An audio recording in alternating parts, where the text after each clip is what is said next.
Bender, the Andover Forest HOA Green Space Chair, and along with Bill Hinkle and our HOA board, today we're excited to present the Andover Forest HOA Green Space Master Tree Plan. And wanted to thank the board and the community for this this opportunity to basically create a professional plan for our 71 acres of new green space. As a part of the process, the board in review did reached out to professionals, and Bill Hinkle was selected with his vast background that we'll talk about on the next slide. You can forward it, Jared.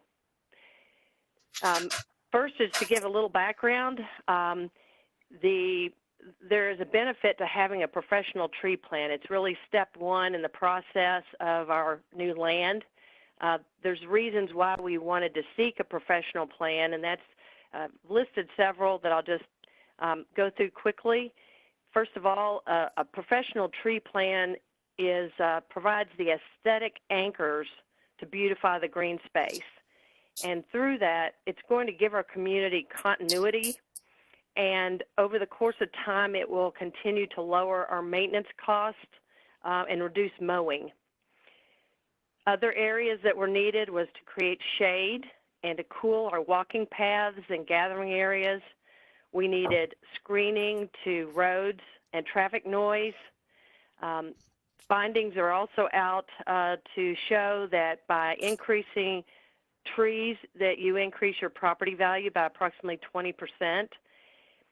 That too enhances health, well-being, reduces pollutants in the air, so it cleans our air, improves our soil, and our habitat of birds, bees, butterflies, and bats that eat mosquitoes are also benefited by having more trees. Advance. I'd like to introduce who was selected. Bill Hinkle and Landscape Workshop are the design professionals. Bill is an outstanding senior landscape architect, and I've listed here his certifications and experience. He's got certifications with the American Society of Landscape Architects, the National Association of Landscape Professionals. He also was specially trained through the design of Chicago Botanic Gardens Regensen School for Certified Healing and Therapy Garden Design, and he's the contributing writer for Kentucky Homes and Gardens magazine. Additionally, he's got 44 years of landscape experience here in central Kentucky. Most horse farms in the bluegrass, including Fasig-Tipton, have been under his guidance. The Markey Cancer Center has a new healing garden. He was selected for that. Historic Mustard Seed Hill. He's won rooftop garden awards, and he's done multiple HOA and residential projects of all sizes, many of which have been recognized locally, regionally, and nationally. Along with him is David Toda, who brings 15 years in green industries. He's the design build project manager, and he was very involved in creating the automation of the designs so that they could be viewed virtually and electronically by doing AutoCAD and so on. And he was a recent graduate actually from the Landscape Architecture School and graduated top in his class. And you may have remembered that we had 80 students in the fall of 2019.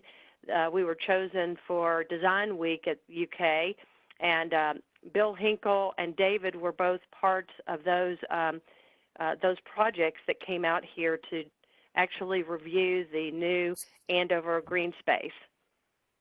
With that, I'd like to let Bill get started on the design and his process. Thank you, Mitzi. Thank you, Andover Forest, for selecting us.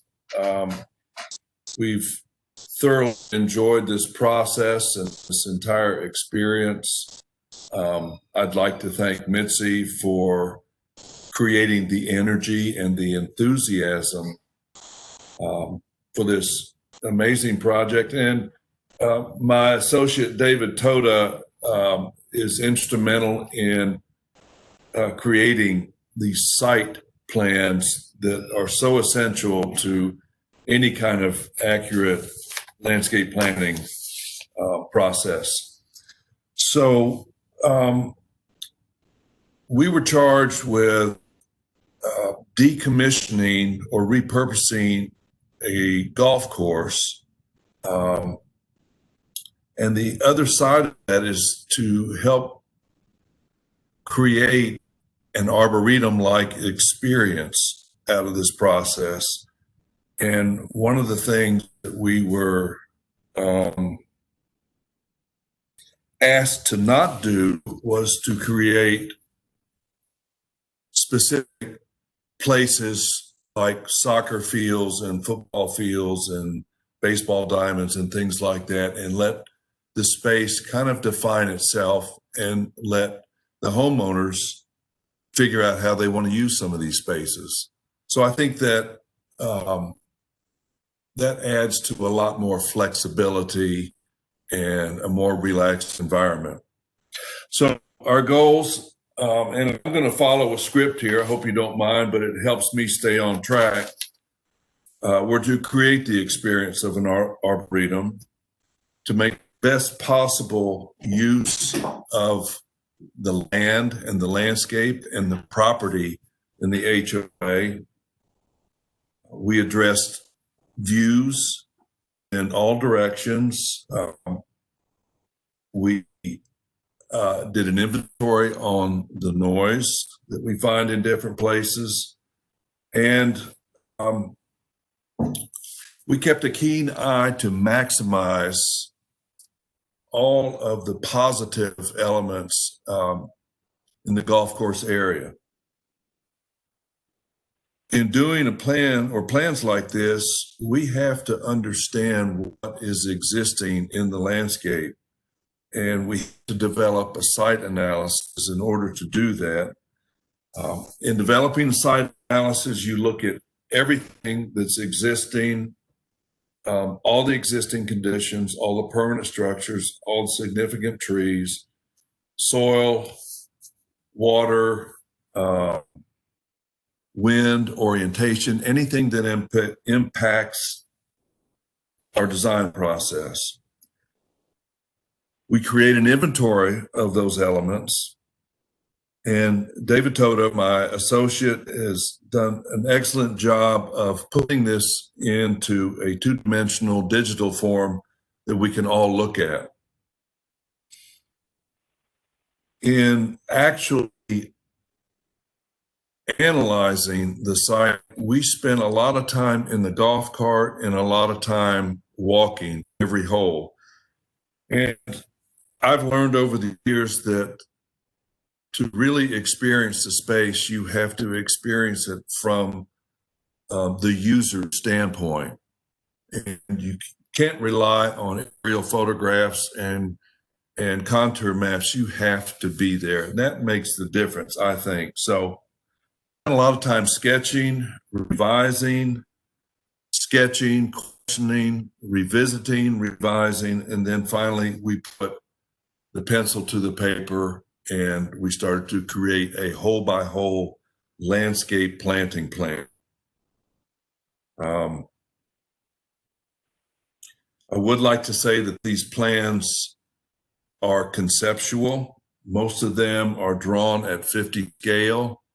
Locating these elements in the landscape from these plans, the plans are helpful and useful. They serve as a roadmap, but the real tune-up to the plan and the installation of the landscape happens when you're putting flags in the ground and you're adjusting them and you're looking at them and you're doing everything to make the best possible placement of those plants. Further, we went on to create shade and shadow. We placed trees to screen houses. We placed trees where trees appeared to be needed. Used the landscape trees and some shrub materials to define spaces Again, these spaces were without labels. So you're going to see some configurations of plant materials that suggest certain things, but there's nothing defined by them. And I guess finally, we wanted to create a sense of spaces that are nurturing, interesting, ever-changing, exciting, and maybe a little bit mysterious. Mitzi cited some benefits, increased value of your real estate investment, increased enjoyment of your time in Andover Forest. I think as this experience and this progress and this project starts to mature, Andover Forest will become a highly sought after neighborhood to live in. There aren't many neighborhoods in Lexington that have high functioning green spaces right out their back doors. So that's a real plus. As the gardens and the trees grow and mature, so will the value of your investment. I think once we see this in the ground and things start to grow, you're going to start to feel a sense of the volume and the impact and the immensity of what you're proposing to do here. Plant performance is assured by proper plant selection of tree and shrub.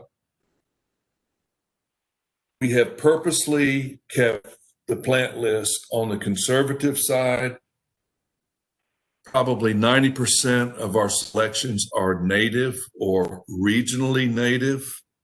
We have intentionally avoided the use of cultivars, varietals, and exotics. And the reason for that is they don't hold up and they don't perform over the long haul.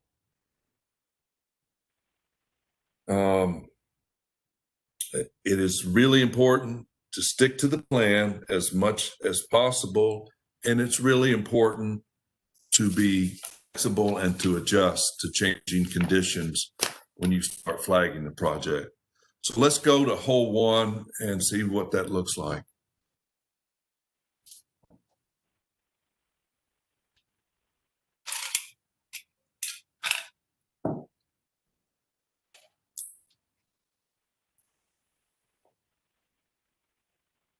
There we go. Thank you. The most obvious site impacting element on hole one is the 4-lane highway and the street and the noise. And until we can get that buffered or muted and somewhat taken out of sight, everything we do here is ineffective. We have to buffer and we have to create a backdrop. Once we have that in place, everything we do on the inside of the planting is showcased, it's positive, and we can make effective use of the spaces. So you see along Todd's Road a continuous planting of evergreen trees and evergreen shrubs. We used a variety of materials here, maximizing the fast-growing evergreens and then minimizing where we have more time to let plants grow. So I think it's important that this not be a monochromatic type of buffer. It needs to change as the role of the landscape change. So once we felt comfortable with the screen we'd created, we decided to address the movement along the path. And coming from the green, we had a series of dogwood trees and staghorn sumac at the top of the green that you walk through and the trees and evergreens create a sense of movement. We had some dogwoods under the existing trees where we had an opportunity to use some understory and to bring in some color. And then we added more trees as you come along the bend, kind of coming up a hill, and we added a small grove of crabapple trees to give you a feeling of coming through a space. And then the space opens up again, and then we go into a bigger grove of trees, which are sycamores. And we like the idea of walking through a garden or a grove of big trees. You come around the bend, you turn, and then you see the pond. And we intentionally placed trees on the other side of the sycamore grove to kind of constrict the view so that the view opens up to you after you come through the sycamores. We like the reflective quality of bald cypress along the pond on both sides. We placed shade trees strategically around and amongst houses that we felt like needed shade and needed a little buffering. And then the path that leads from hole 9 has existing shade trees, and we added more understory trees there. So we have flowering trees and we have apple shade, and the path connects to the tail end of hole number 9. And we can go to number 2, would please.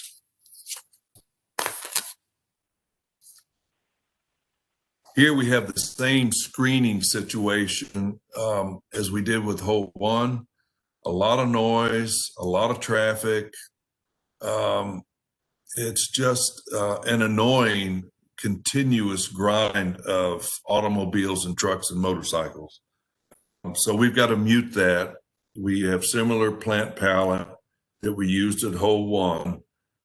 Part of the advantage of hole 2 is a good portion of Taj Road is already screened by the existing pine trees that go up toward the intersection. We felt strongly about the same reflective quality of plant material and in the water. We continued the shady path idea along the row of existing homes and under the existing trees. The green, or the former green, is kind of at a different elevation from everything else, and we weren't quite sure what to do with that space. And it's a big space, but it didn't seem very appealing or attractive. So we create a grove of sycamores again because it's a low area and the sycamores will thrive there. And something about being amongst all trees and being somewhat private from the homes that back up to this area helped us create a space that would be attractive for different uses, different purposes.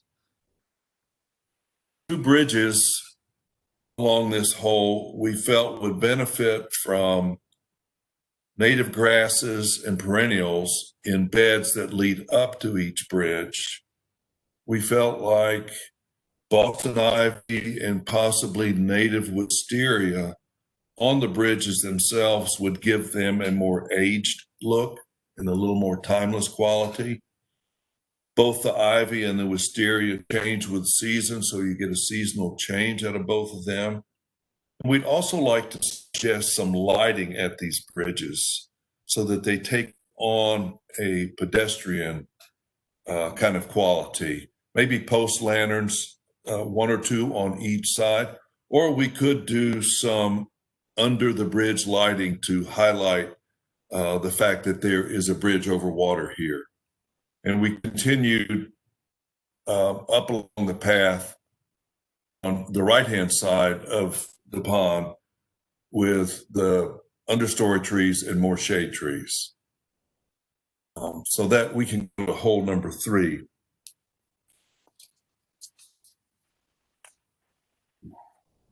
Okay.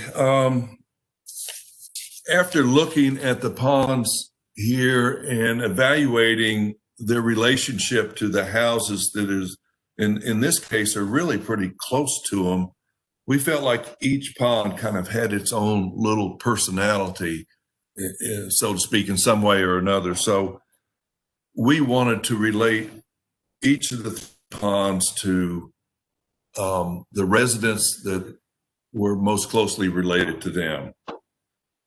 In some cases, we had maybe 100 feet to deal with before the water's edge, where we left openings. Other cases where the ponds come right up to the edge of the homes, or close to them, I should say. We use material to separate the house from the pond and material on the other side of the pond, so that we're creating more dimensional quality to the space there.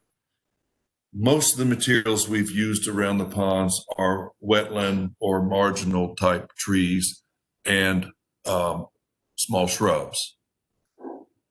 The path, we continued with shade trees and small flowering trees, again, to create this dappled shade experience. So you're moving from dark to light to dark to light, and you get different views going through. So the pond areas related to the residents or the residences that they're closest to, and the views to the ponds are also related to the other side of the residences on the other side of the path. Now, as you come up the path, the landscape flattens out a little bit, and there's an opportunity in a couple of places there where we felt like a gazebo or a small gathering structure might be appropriate. We're showing 2 gazebos on the plan. It could be both, it could be one or the other. And between the 2 gazebo proposed locations, we're suggesting a curved hedge of evergreen shrub called mint julep juniper. And this is a wonderful juniper. It's big very quickly. It's a very durable and tough plant, and it's mint bluish green year round. So it helps us create a little bit of a wall on the front side of it there, where this could be a performance space, or it could be a gathering space. It might be a picnic space. And then as you come through the opening between the hedges, the grove area behind the hedges opens up to you, and you get a completely different experience. The fact that there's an opening in the hedge means that there is something on the other side of that. So that's where history comes in, and kind of passing through the opening in the hedge, you come into the high canopy of the existing trees. And so we're changing spaces, we're changing daylight, and we're teasing the senses. We finished this planting along the curve of the path with a small flowering shrub mass on each side, bottlebrush buckeye. And what this does again is it teases the senses a little bit. You go from a leafy and dark tunnel-like experience, and then you emerge at the other end of it to a brighter side. So by doing this, by manipulating the spaces a little bit, we are able to expand the feeling and the sense of space. Okay, we can go to the next one.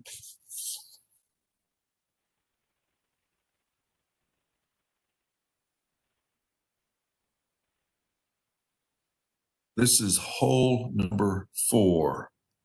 You'll notice at the top right,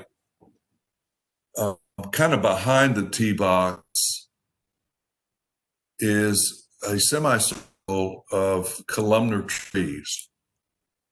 And this is a nicely perched flat area, almost like a little cul-de-sac there, with all these neighbors that kind of back into this. And we wanted to use this tree and this type of tree to just circle a space and to leave an opening and to invite people to just come in and experience something a little bit different. And that's what it's there for. It could be an outdoor classroom. It could be a place for games. It could be a place that you just wander through and go on. And it could be a place that has viewing quality from the homes that surround it there. So we don't know how it will be used, but we wanted to bring some attention to that space and let people know that it's something a little bit different. As we move down, you'll notice that we have heavily planted the cart path, and we're using materials that are mimicking in either shape or form or structure or texture. It's mimicking the other side of the street there that has the woods that wraps completely around the back of their yards. Now, we can't recreate that woods, but we can give the impression of that woods. And this is a long hole, so we have consumed a lot of space with the frame of those trees along the path. And as we're coming down the path, approaching the turn, we're going uphill from the T area, and we've placed or suggested another gazebo or structure in that opening there. And the idea of this is that you see it from the T area, and then it disappears from sight, and then you see it again. So it's creating a little bit of a view and a vista, and maybe a little bit of tension, like what is that all about? What's that up there? And then we surrounded it with more of the same native trees. So it's got of its own presence. You'll notice to the left of that, where we've intentionally lined up 4 rows of trees separated down the middle. I call this a box. And I've used a tree that just has a lot of seasonal interest in it. Fall color, shiny green leaves in the spring, arching and vase-shaped branching. And then in the fall and winter, it has an exfoliating bark that is a combination of peely bark, cinnamon-colored underbark, and a little pistachio color. So this bosque is another one of those spaces that we're suggesting here as just, what if kind of space. Wander through it, maybe it evokes some kind of emotion, some kind of sensation, or maybe just pleasure, walking through something that is just beautiful and structured and in contrast to the plant materials around it. And this is on one of those higher perches of hole 4. You kind of go up to it and then you go back down. So we used and finished the hole with more native trees that line it. So we're still mimicking the other side. And then for a punctuation, we're suggesting another similar circular planting there where we have an existing flat space in a semicircle where we can just create another space, just a space to be, whatever it may be. Creates a conversation for the neighbors, that back up to it. Let's go to the next one, please. I hope I'm not going too fast.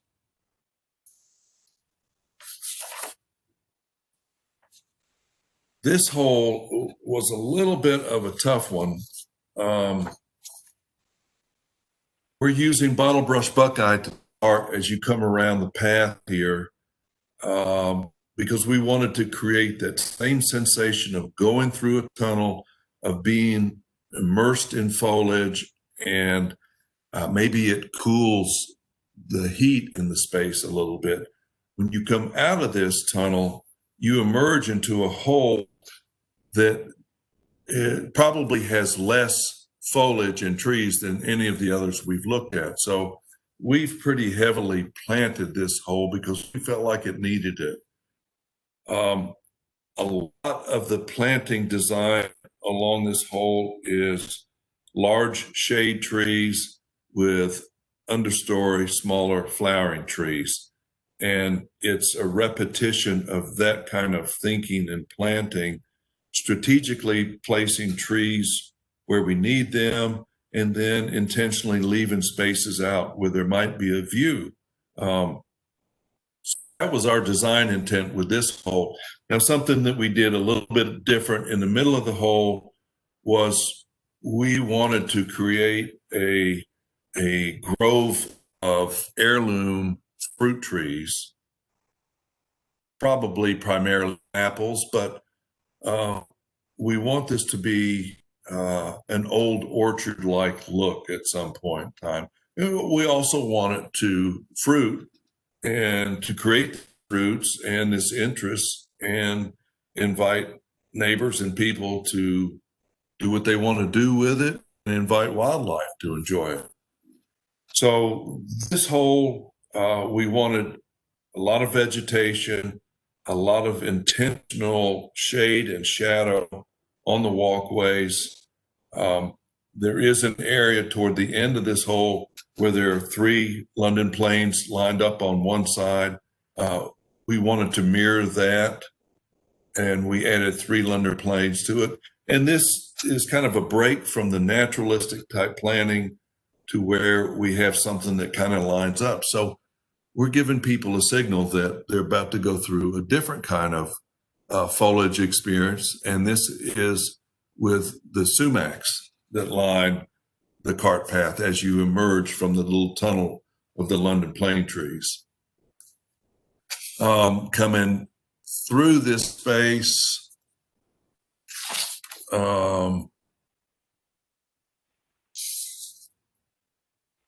there is an existing tree canopy that has a very park-like appeal to it. And I guess it's so appealing because it's shady in there. And the canopies are way up high, probably locust, black cherry, walnut in there. They're all canopy, vase-shaped trees. It's a beautiful experience in there. And I think that we should enhance that, and I think we should expand on that. So I would encourage us to use more of these natural trees sprinkled along this lawn so we can expand the space and the use of it, and the fact that it has a different feel from what we've just come through in the experience of the open areas on hole 5. I finished this experience with a grove of trees, small flowering trees, where the cart path bends and does almost a 180 there. So we're changing the feel of that space with these trees, and I want to intentionally do that. So for a minute, the lights go out and then they come back on, and we're emerging into a totally different space now. Let's look at hole number 6.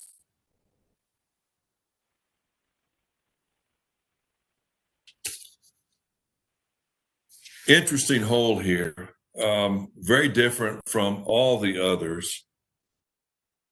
Short. A lot of vertical change, and we have the cart path that gets fairly close to the backyards of some of these homes. We played up again on the experience down the path. So moving through this cart path, you'll go through a tunnel of foliage. And I'm sorry, I can't read it right now. I know that we use dogwoods, we use more sumac, and we use dogwoods under the existing trees that are close to the cart path.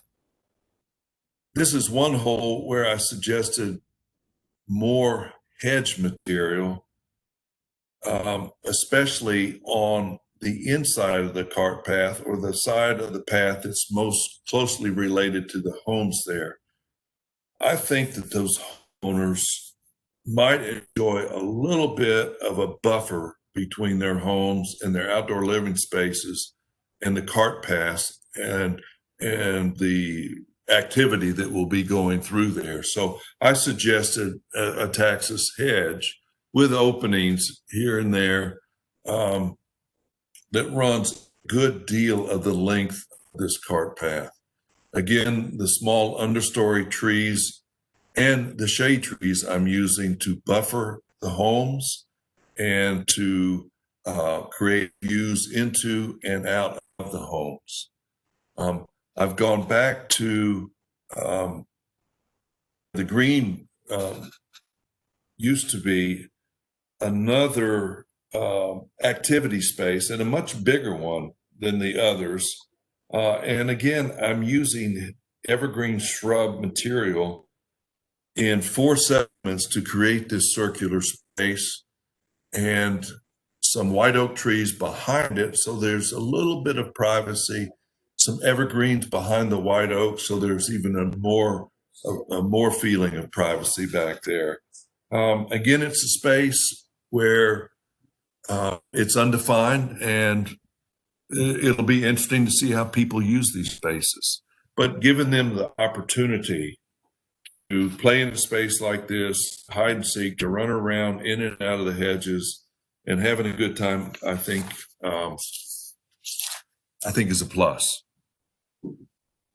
So let's go to number 7, please.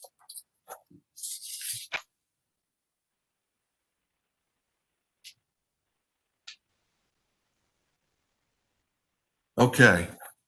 We started off at the T with more of an expression of a verticality, but I'm using a vertical evergreen.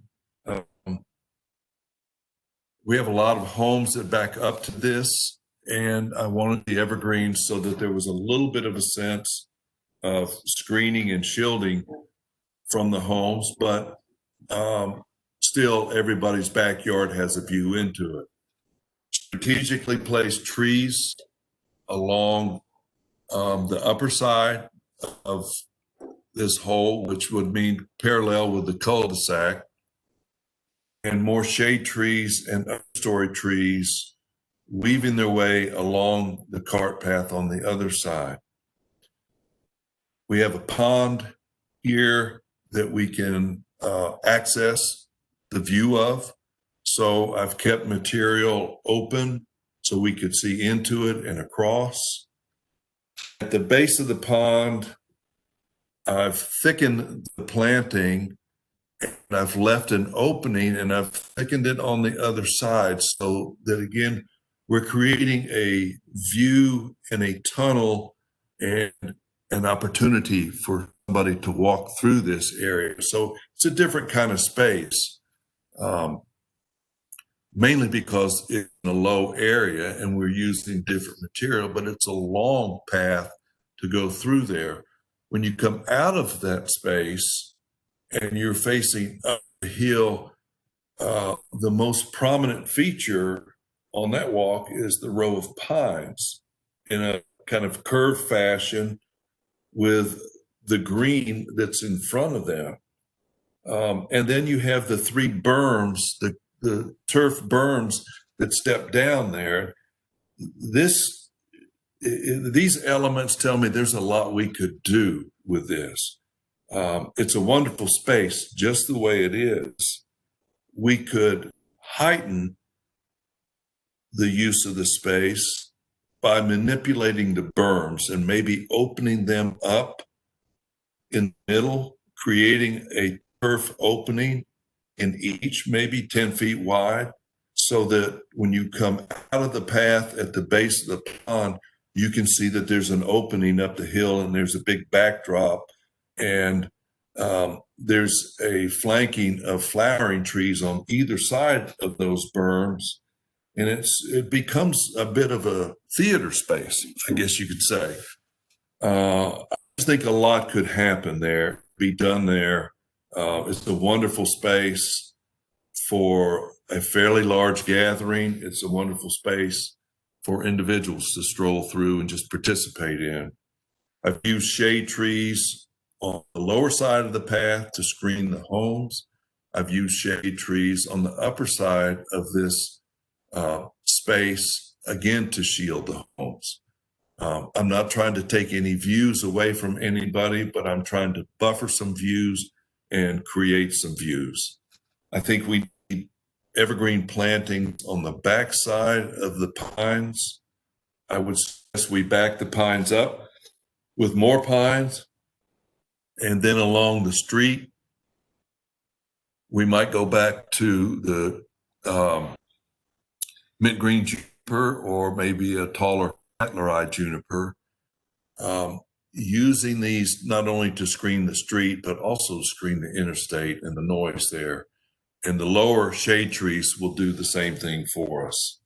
So very interesting, whole lot of opportunity for different kinds of uses of spaces and views.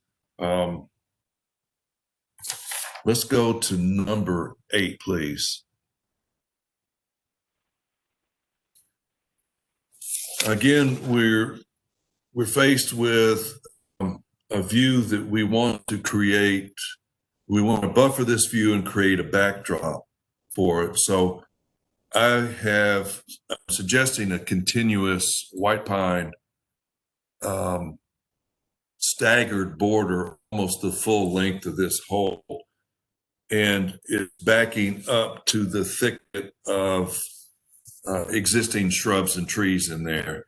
There is a planting of white pine existing, and I'm going to continue that existing tall hedge of pines up to the big sycamore, stop it, and then start it again and finish it on the other side. So at the tee box, I've added juniper in a double staggered row, another evergreen, because we get noise that bleeds through into this hole from the street and the interstate there. I placed some big leaf magnolias behind the tree box for a little bit of variety of planting. And then we focused on the experience of the walk all the way through there.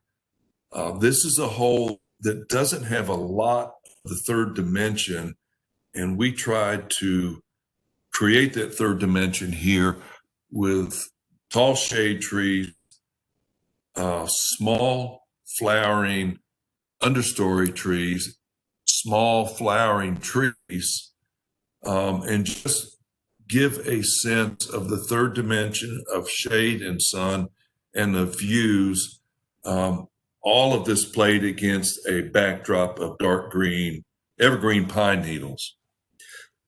Now, when we get to the sycamore, there's something really special about that space.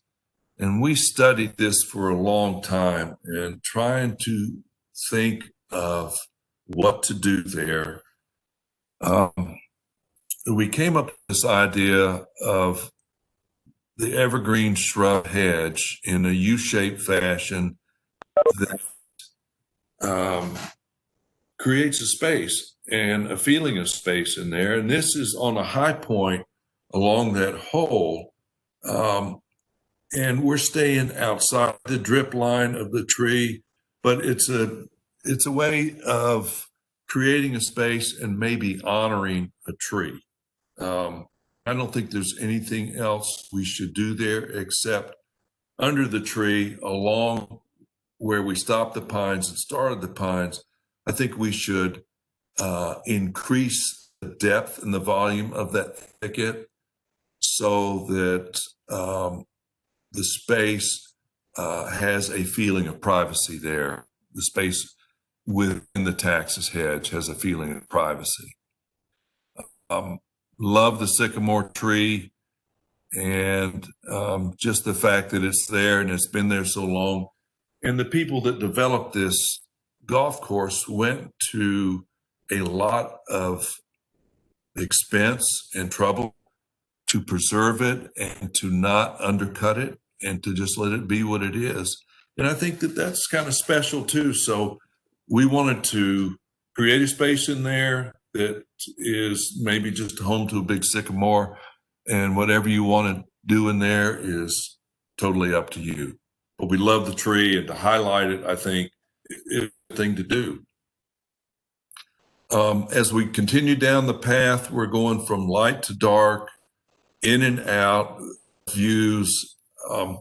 We wanted to punctuate the end of this hole with an informal planting of catalpa trees, which are a prairie native and a fast-growing, very handsome tree in the landscape and very distinctive in the landscape in that its branching and its trunking is pretty grotesque. They're big and they're bulky.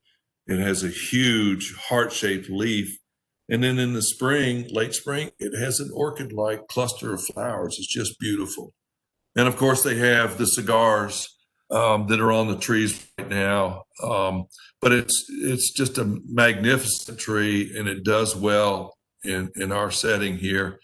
And we just treated the space with some big trees that we thought would complement the space.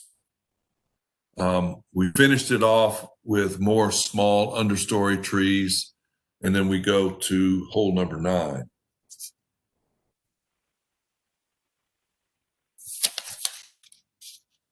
Hole number 9, we started off with a redbud tunnel at the beginning.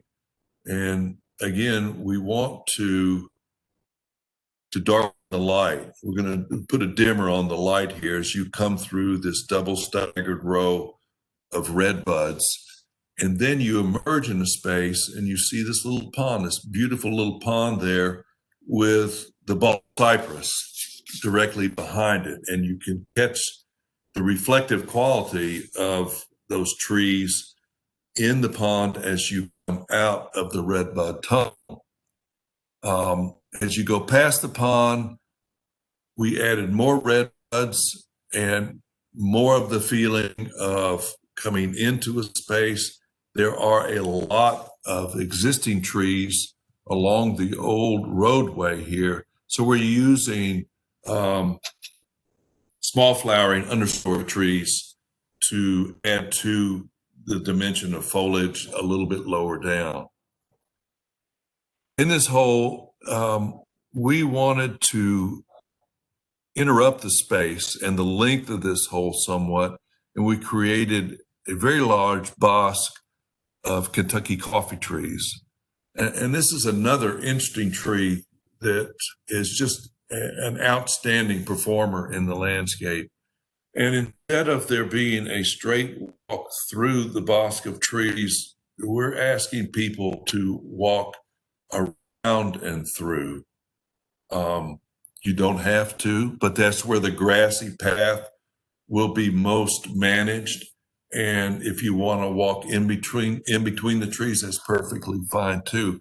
But we're intentionally separating spaces here so we are seemingly increasing the space. It's an illusion, but it works. And then we shade trees up amongst the houses that are looking down and onto this path where we felt like there was a need for foliage, a lot of existing foliage, and where we felt like we needed it, we added it. And we terminate our planting with more red buds at the end of the path here, and then we pick back up on hole number 1. So I think that sums it up. I'd love to hear some questions or comments.